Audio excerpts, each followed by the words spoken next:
What up, everyone?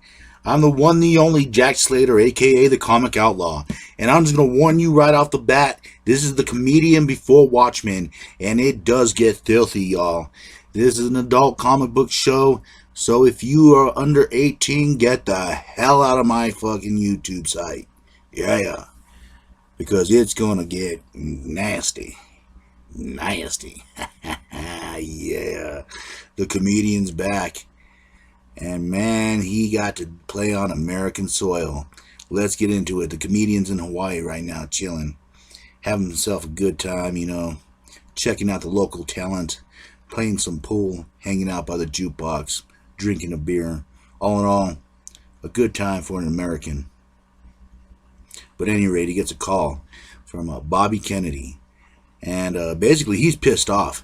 He's really pissed off at Eddie. And Blake knows that he's disappointed, and he doesn't really get too sad too often, but he's such a friend of the Kennedys, he's so close to them. But he wants an explanation for what happened, and the comedian's really not apologizing for anything. He's kind of just letting him know that it just escalated. You know how he is. Things got out of control. And they're just kind of dancing around what happened, like a good politician does. But the comedian being the comedian, we jump right into it. He kind of explains that he was getting off, from Vietnam, after a year being overseas. He thought he was going to come back to a warm welcome, but no, he came back to protesters angry at the war.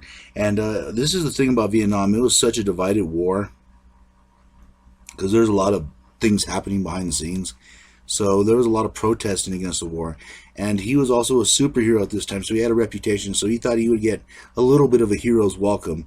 But instead, he got people spitting in his face, saying that he's a murderer, a baby killer, all these things, And despite everything, the comedian does have a warped love and sense of loyalty for his country.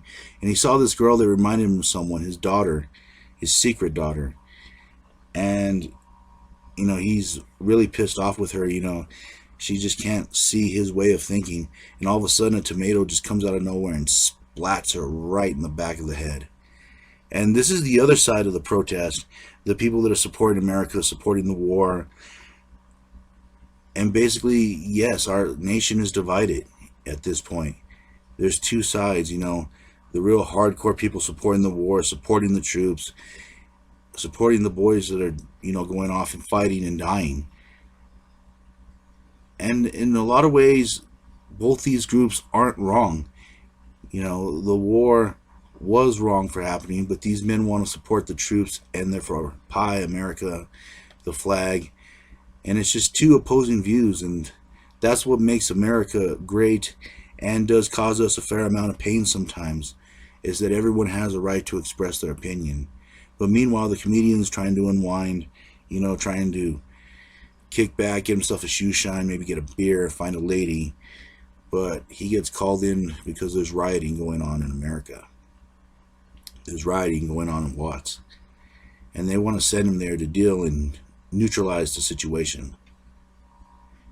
And the cops are just kind of holding off, they're trying to be conservative. They're not trying to escalate the situation. They're not trying to go in and risk their own lives. The comedian, after spending a year at war, just doesn't care. He takes out one of the snipers and he goes in without fear,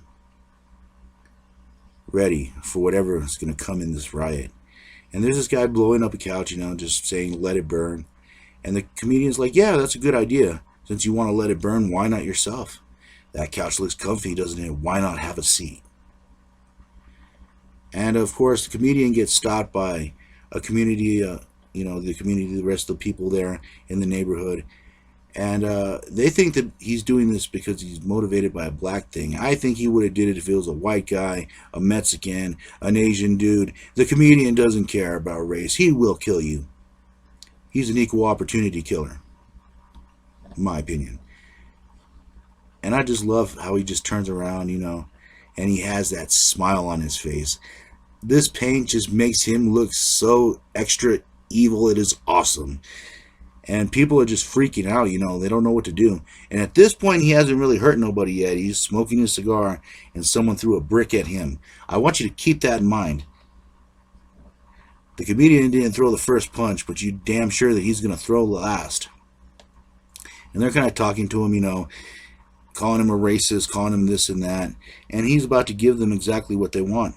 He starts shooting the jewelry stores, the TV stores, the windows, the doors, giving them golden opportunity to steal, to take whatever they want, to embrace the chaos, to appeal to their savage natures.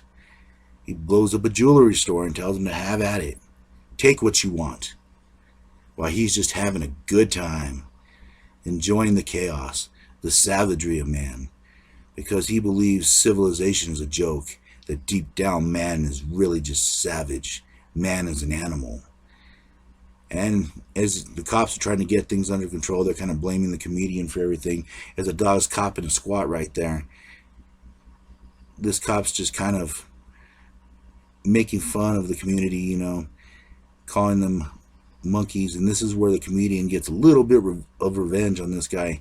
Picks up that shit and throws it right at him and starts acting like a monkey, making a mockery of the whole situation, a joke. And as the comedian laughs, everyone else around him wonders, what the hell is he thinking as chaos ensued? And I love how he's just talking to Bobby Kennedy here, and Kennedy's really trying to be conservative about this, and he wants him to apologize. He managed to get everything else taken away if he apologizes for what he did. He had a moment of stress. Maybe he broke down because of the war, whatever it is. The comedian refuses to apologize, and he makes a very interesting point. He said for a split second, they stopped rioting, and then they went back to it.